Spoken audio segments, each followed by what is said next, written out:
नमस्कार, स्वागत है आपका आत्रिका की रसोई में। तो आज मैं बहुत ही एक यूनिक सी रेसिपी लाई हूँ। ये रेसिपी सर्दियों में ही बनाई जाती है क्योंकि गर्मियों में इसे डाइजेस्ट करना मुश्किल होगा।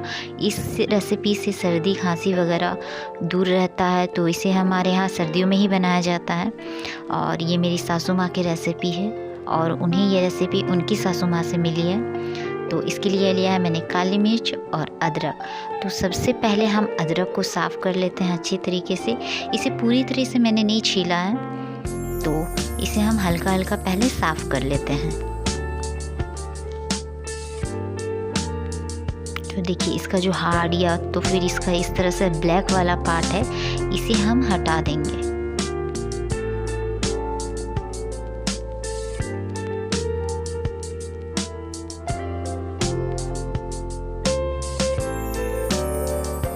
देखिए, इसका छिलका पूरा नहीं हटाना है, थोड़ा बहुत बस हटाना है, रफ वाला ब्लैक वाला पार्ट।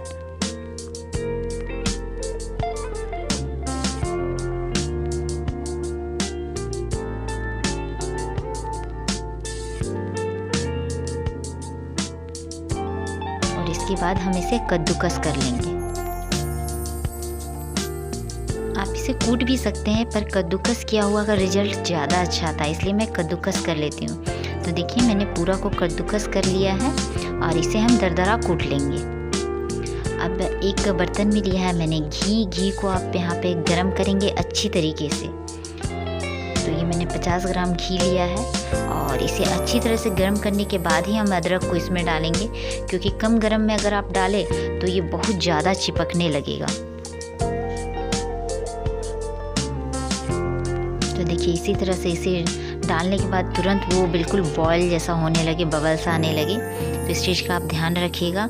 और इससे ये चीवी भी नहीं बनेगा, नहीं तो आप ठंडे में डाल देंगे तो ये मुलायम रहता है फिर। अब हम ब्लैक पेपर को भी डाल देते हैं इसमें, काली मिर्च,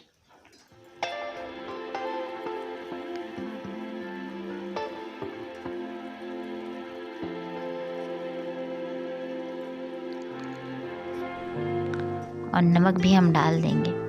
और इसे हम अच्छी तरीके से लगातार चलाते हुए पकाएंगे। ये हालांकि नीचे चिपकता नहीं है, पर फिर भी इसे चलाते रहें ताकि ये अच्छे से पके।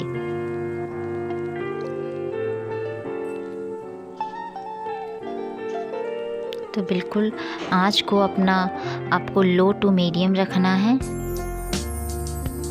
तो बस देखिए, ये पूरी अच्छी तरीके से पक कर रेडी है। इसी तरह से हमें इसे नीचे उतार देना है। ये मेरे थोड़ा सा ज़्यादा ही पक गया, थोड़ा सा कम पकाएं, क्योंकि नीचे उतार के रखेंगे तो ये और भी पकने के स्टेज पे ही है। तो बस ये रेडी है लगभग। अब हम इसे नीचे उतार लेंगे। आप इसे रोटी पराठे किसी के साथ भी खा सकते हैं।